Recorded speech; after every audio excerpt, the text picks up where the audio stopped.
Alright, so I wanted to take a look at a fairly recent ICO called Tokia, and there's a fairly good amount of buzz around this new ICO, and a lot of people are dumping several $1,000s into this, maybe more.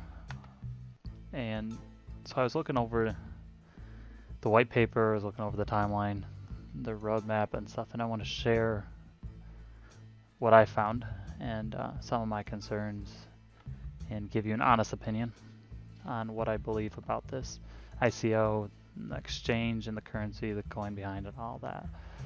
So without further ado, we are looking at the website. And first off, right off the bat, when you're looking at ICO, the first, well, any website, the first thing you see should be what the product is about. But the first thing we see is, yes, it says forever free cryptocurrency exchange, but the big focus right here is selling tokens. And that's very clear. It's selling tokens 35% off, and that almost sounds gimmicky to me when I'm looking at this. Let me see, where is that? Right here. So it shows a timeline. This is right off the bat, this catches my eye as something that doesn't seem right. The first round of the ICO starts December 31st. That is past 35% discount all the way up till March 15th. Now, that's 3 months of ICO. That is ridiculous. That's absolutely retarded. If the product is absolutely tremendous, I mean, 3 months, that's retarded. There's no ifs, ands, and buts about it. That is just ridiculous. So that catches my eye right off the bat as something that's just seems a little off. The next thing right here is it says forever free, but if you read the white paper, it's not actually a free crypto exchange. Rather, what it is actually offering is if you have a certain amount of Tokia or TOK tokens, I guess they're going to be TOK tokens, and then you multiply that by, I believe it's 10, that is the amount of free cryptocurrency you can exchange for free. So let me put this into perspective for you. So let's say you buy 1,000 Tokia. That's going to cost you about $1,000, depending on how much you get off your 35% or whatever. But let's say it costs you $750, but that's 1,000 tokens. All right. That means you have 10,000 coins you can trade per month. That's not a lot if you're doing any kind of trading. That's not a lot at all. In fact, a lot of the cryptocurrencies that I'm investing in right now are not even trading at a penny right now. So I'm buying large quantities, several hundred thousand, several million, maybe 10, 100, or a billion. So trading 10,000 coins a month for free is not actually that much. Not actually that much at all. So what are the fees once you trade over that amount? They might not be that wonderful. Maybe they're not that bad, but it's some things you have to think about. So that kind of caught my eye. The fact that there's not even an asterisk or anything to tell you there's more to this story than it isn't actually free. A certain percentage is free, but the whole thing is not free. And the other thing is there is no exchange yet. There is no exchange yet. So you're investing in something that's not a reality yet. It's an idea on paper with no exchange yet. There is no coin yet. Obviously, the tokens will be transitioned into coins most likely eventually. But as it stands, there is nothing behind it. Now, this is true of many ICOs right now.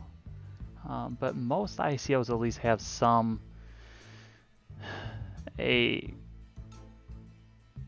you can see some infrastructure behind it that is actually something that speaks for it.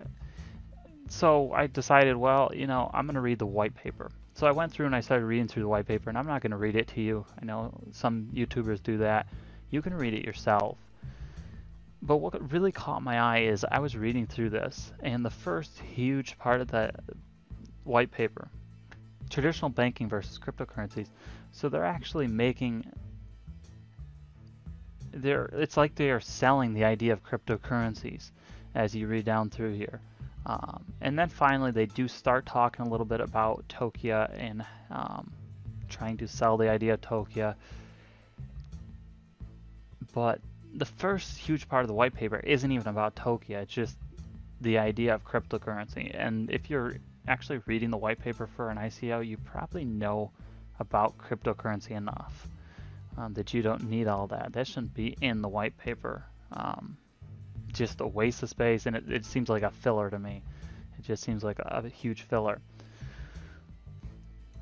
And as I'm reading through this, I'm looking for something that is unique, something that's different than what we're seeing on the market. I mean, there's Reddcoin, which is doing what Tokia is supposed to do, plus a whole lot more. It's actually going to be a payment processor, which Tokia is not a payment processor. You need to understand that. It's not going to be a payment processor. They're not even trying to take that field. You need to really understand that part, whereas Reddcoin is intending to take that market. It's a huge difference. All they're offering you is a debit card, which basically, when you convert the currency, or supposedly add the currency to your card, it's automatically translated from cryptocurrency to dollars, but it's in their exchange, which means whatever the rate they're going to give you. And we don't know if there are fees associated with transitioning funds that way. I didn't notice anything in the white paper regarding that. So there could be fees associated with converting. And what if the current market value for Bitcoin is 20,000 and they only want to give you 18,000 conversion? It would be up to them to decide that. So some things to think about. If they play along with that idea a little bit, and they're trying to, if they take advantage of fees or whatnot, it will crush the coin. It will absolutely crush it, and it will be a fail or a flop. So some things to think about. I'm not saying this is going to happen. I'm not saying it is sure to happen. I'm saying that these are some concerns I see so from the research I've been doing on these ICOs. So here's kind of the summary as you wade through all the above in the white paper. Here's kind of the summary. So online exchange platform allows conversion between all major cryptocurrencies and from cryptocurrencies into the world's most popular fiat currencies. That's not exactly revolutionary. There are exchanges pretty much doing that. Maybe not all, maybe you can't go from Verge to Electra or whatever, but it is becoming more common. So it's not exactly revolutionary, and there's a number of ICOs, like I mentioned before, that are actually hitting this in the next year. So this isn't the only one claiming to be able to do this or claiming to do it. And again, I have to emphasize, we haven't seen this exchange yet. We don't know the viability of it yet. This is just a concept. So mobile wallet and exchange, kind of interesting. The idea of mobile wallets is a very good selling point. The idea of a mobile exchange is a very good selling point. It is coming in 2018, the first quarter. We should see a number of mobile wallets and exchanges. Electroneum hit the wallet market, and that's kind of what boosted them in the beginning, or part of it.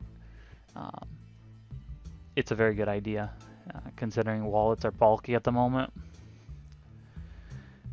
So debit card and next generation debit card, which allows you to make purchases anywhere using Bitcoin or other currencies. Transactions are instant with no time and energy wasted manually converting cryptocurrencies into fiat on traditional crypto exchanges. So basically they're going to decide what the currency conversion rate is and give you an equivalent. And I'm assuming there will be a fee. It doesn't say anything about a fee there that I see. It just says they're instant. Secure cold storage. Every user can decide how much of their coins should be kept in cold storage. Alright, so easy to buy Bitcoin using your traditional bank account, get them straight to your Tokia wallet. That's not revolutionary either.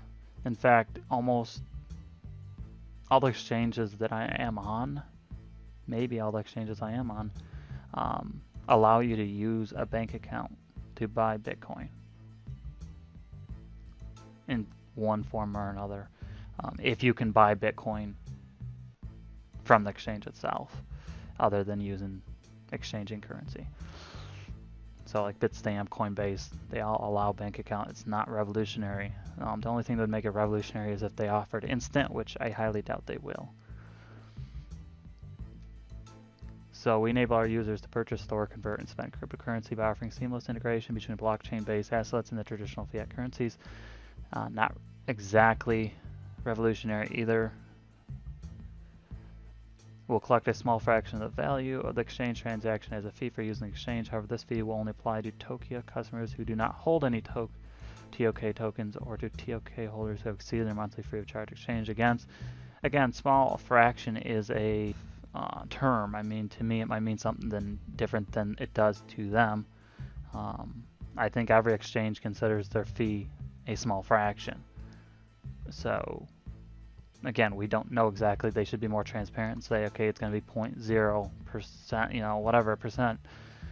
That would be more helpful. But as I'm reading through this white paper, it's not very transparent at all. In fact, it's actually very ambiguous. But quickly, I want to go over the roadmap, and then we're going to go to some issues, some concerns I have for this coin, or this ICO. So November was the first real start. I mean, you had the seed round by private investors. So you have private investors a number of months ago, actually, starting in 500,000 euro. In November, selection of and negotiations with payment processor started. Token sales started on 12/04, which is interesting because they're advertising it, I believe it was 31st. Yeah, they're advertising December 31st for January 31st. So that's kind of interesting. Token sale, when did it actually start? Did it start on the 4th? Interesting. So in March, platform setup with payment processing service is supposed to be complete.